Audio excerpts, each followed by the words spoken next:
Bonjour et bienvenue au message lumière de la famille Myriam.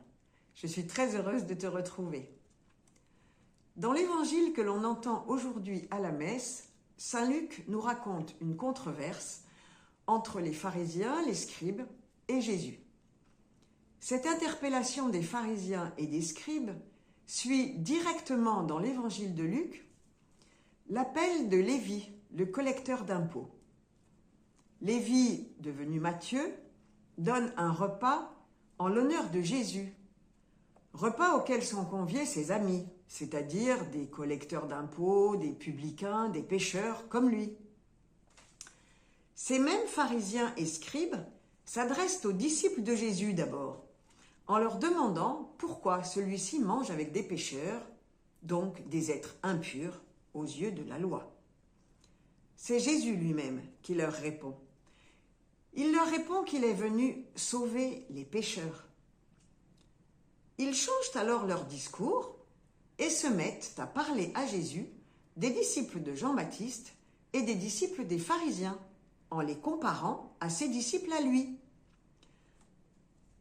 Les disciples de Jean le Baptiste jeûnent souvent et font des prières, de même ceux des pharisiens. Au contraire, les tiens mangent et boivent. Comme très souvent, quand Jésus trouve la question fermée, bancale, incomplète ou mal formulée, il répond à côté par une nouvelle question. Pouvez-vous faire jeûner les invités de la noce pendant que l'époux est avec eux? Mais des jours viendront où l'époux leur sera enlevé. Alors, en ces jours-là, ils jeûneront. Dans la question posée, le mot « disciple » est prononcé 3 fois. On a un peu l'impression que les disciples se regardent eux-mêmes en se comparant entre eux. Ils sont finalement leur propre référence, leur centre. Au contraire, dans la réponse de Jésus, pas une seule fois ce mot de disciple n'est prononcé.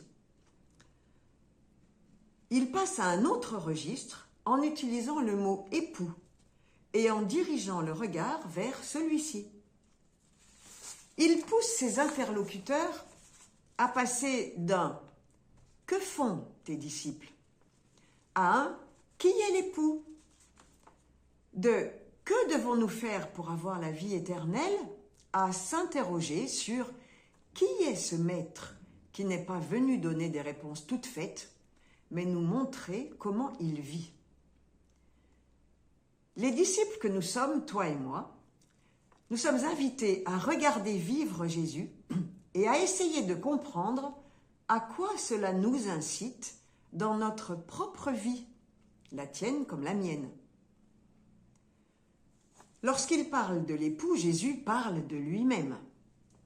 Il le redira dans une autre parabole. Le royaume de Dieu est semblable à un repas de noces. Jésus est venu épouser l'humanité pour la sauver. Et les noces sont une fête dans tous les pays et à toutes les époques. Il est donc évident pour tous les auditeurs que lorsque l'on est invité à une fête, on se réjouit avec les hôtes et avec les autres invités. Et donc que l'on ne jeûne pas. J'ai une amie qui jeûne tous les mercredis et tous les vendredis. Elle essaye de ne jamais être invitée avec son mari le mercredi soir ou le vendredi soir, mais ça n'est pas toujours possible. Alors, lorsque cela lui arrive, elle décale son jeûne au soir précédent, et ainsi, elle fait honneur au repas préparé pour eux. Cela correspond bien à ce que dit Jésus. Il y a pour lui un temps pour être avec eux et un temps pour leur être enlevé. Ce petit mot « avec » nous montre finalement que être disciple, c'est être avec. La condition de disciple n'est pas l'adhésion toute intellectuelle à la doctrine d'un maître, mais une suite, un attachement, une présence, un être avec, Voilà la nouveauté fondamentale qu'amène Jésus. Ses disciples ne sont pas comme les autres disciples. Ils ne font pas comme eux, car leur maître Jésus n'est pas comme les autres maîtres. Et pour illustrer cela, Jésus énonce 2 proverbes dans lesquels il est question d'ancien et de neuf, du vieux tissu et du tissu neuf, de vieilles outres et des outres neuves. Dans les 2 proverbes, quelque chose de vieux menace de se déchirer, et c'est ce qui est neuf qui rend l'ancien encore plus fragile. Il y a comme une incompatibilité entre le vieux et le neuf, entre la façon juive de pratiquer le jeûne et la prière et celle que proposent Jésus et ses disciples. L'Église naissante a inventé de nouvelles manières d'être avec, et nous devons nous aussi faire de même. En nous appuyant sur ce vin nouveau qu'est la parole de Jésus, versée dans l'oreille et le cœur des disciples que nous sommes, cette parole est vivante. Elle nous surprend encore et toujours.